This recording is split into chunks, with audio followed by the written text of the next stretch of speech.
So the Godz are not on any jukebox in the country, Texas especially.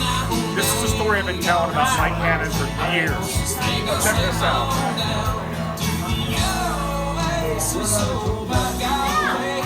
Go to...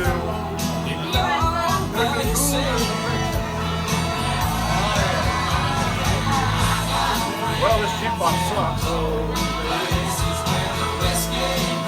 You gotta be shitting me. You want to start over? No, leave going.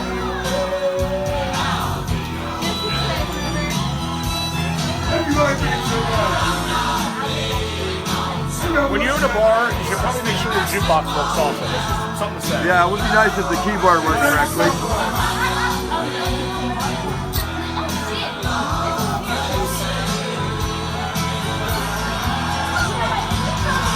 American Dog. This is one of my favorite stories about Mike Cannon. So he created American Dog. Now check this out.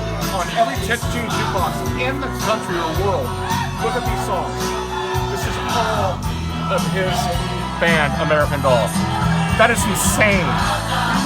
This is called how marketing should be and what you do. And I hear a lot of stories, but this is one of my favorite stories about Mike Cannon and American Dog. So there we go.